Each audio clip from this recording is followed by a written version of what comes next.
Bounty Hunter, the place where people come to hunt down their target, fight them, and then run off with their loot. But I'm an Ironman, which means that I can't actually pick up another person's loot when I kill them. However, I can actually pick up mysterious emblem drops that are randomly generated every time you kill your target on a Bounty Hunter world. These emblems are upgraded from 1 to tier 10s. Every time you kill somebody, you get an extra upgrade. The emblems can be traded in for points, which can be spent in the Bounty Hunter store. The store contains many valuable items, which will be of great value on any level Ironman. I came on my new level 20 Ironman to see if it was possible to take advantage of the system and reap great rewards. So with my newly acquired cape and the burns from Wintertodt still visible on my hands, I proceeded to cross the ditch. Now, how would I do this, do you ask? I actually had 2 other alternate accounts that I would train up using the waterfall quest and get them to combat level 22. So with there being 5 combat levels of my pure mission account, I would run all 3 accounts into the wilderness at once.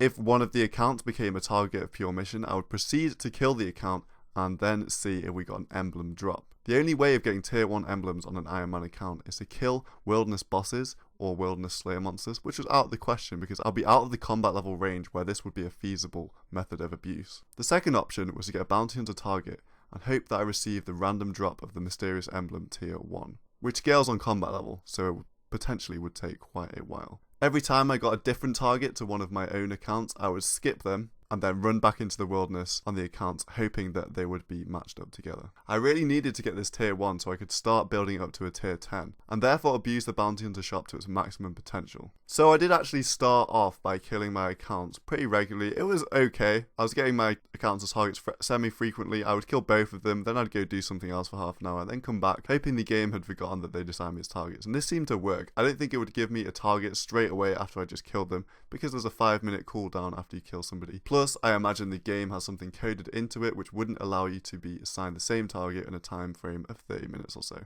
This seemed to be fairly accurate. As I started to rack up kills as a fresh level 21 combat account, I discovered that there would be one big barrier which would prevent this method from being very successful. Yeah, that's right, emblem farmers. Oh my god, you can't believe how many of these guys I got as targets. This guy literally camps all day above the mind altar, and I started off, I figured this out first off by taking down the names of accounts and then going and having a look to see if they were looters in Bounty Hunter. If they were a looter, I'd go and kill them, take their name, and know that I could go back to Edgeville and farm those accounts as well. So I was doing this, and I started to discover that a lot of these names were owned by emblem farmers. Whether that be the account farming emblems or the accounts they get killed on. I started to make a note of all these names so I could instantly skip them and not waste my time trekking over to the mind altar. However, the names kept coming, and oh my god, you wouldn't even believe the amount of accounts these guys have. I must have got to 20 plus names until I just stopped bothering. If I saw a random name which wasn't mine, instant skip. Holy shit, you get assigned these guys so many times, there's so many accounts, and they're on a lot of the time. 100% real world trading the gold as well, I imagine. I actually ran into these emblem farmers a number of times. Sometimes their accounts would come and kill mine. If I'd reached the skip limit, I'd just stay in the wilderness because I wouldn't want to get a 30-minute penalty for 5 skips in a row, and their account would come and try and kill me.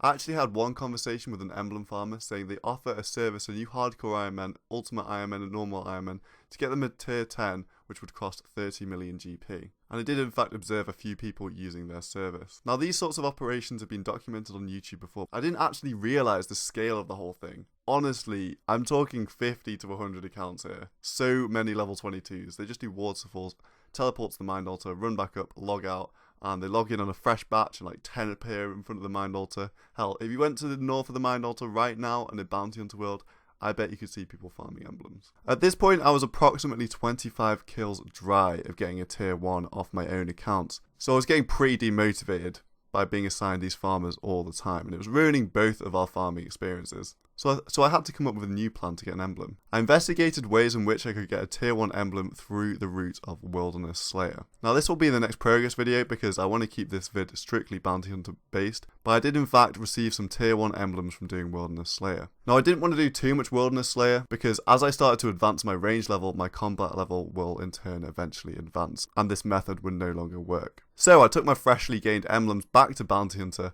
and I started to kill my own accounts again.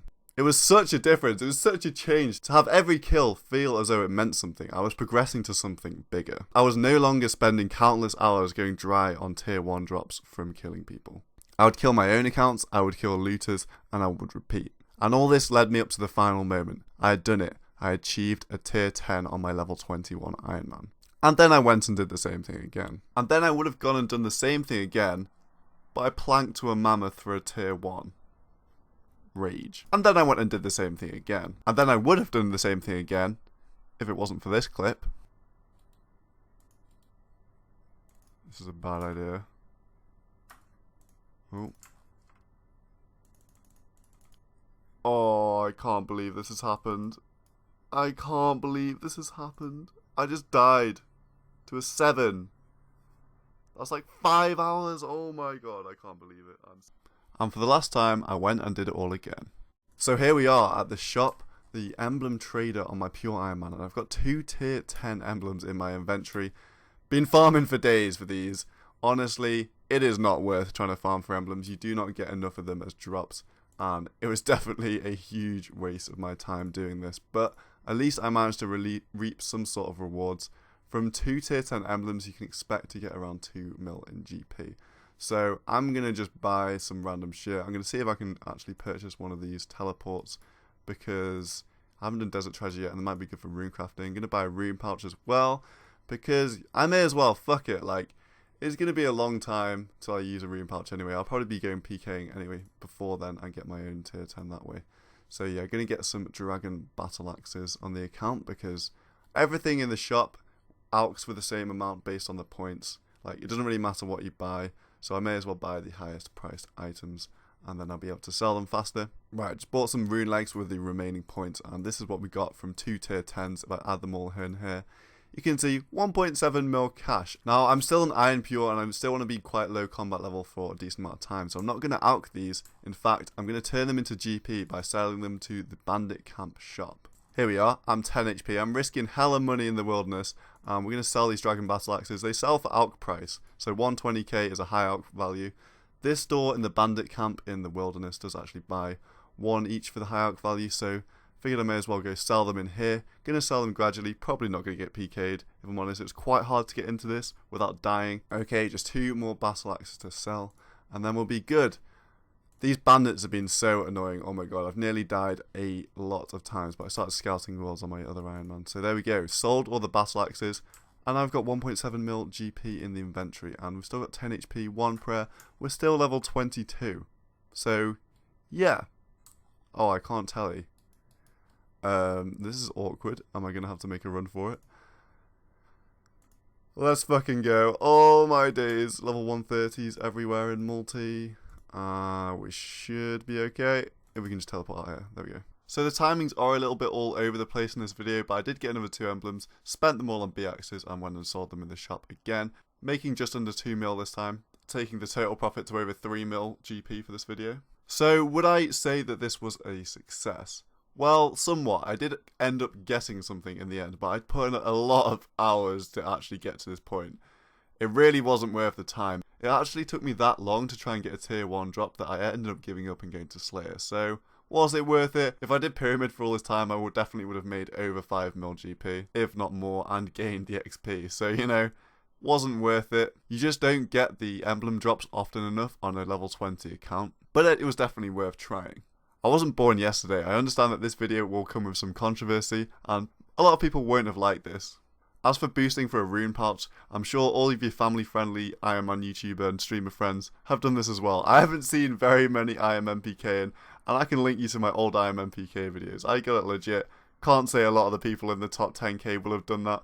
A lot of people bought their rune pouches. So yeah, if you're going to de-iron people for doing this sort of stuff, you're going to have to de-iron at least 80% of the Ironman community. If we just have a cheeky check at the high scores, you can see a lot of Ultimate Ironman, Hardcore Ironman, obviously boosted kills. You're realistically not going to get those by PKing. So yeah, if you got annoyed by this, I'm sorry, but I had fun making this video and it really wasn't worthwhile for the GP. And we will be PKing legit on this account when the time comes. And we'll get every single drop in the Bounty Hunter store by PKing for it. That's a goal I want to go for on this account. I hope you guys have enjoyed this video and are excited for the future videos on this account. I'm going to keep leveling up the combat. We're going to be staying a pure Ironman if you're new to this series. This is only the second episode, so go back and watch the first one if you missed that. Thanks for all the support lately. We're over 19,000 subscribers now, which is absolutely sick. Hope you guys have a good week, and I will see you with the next video.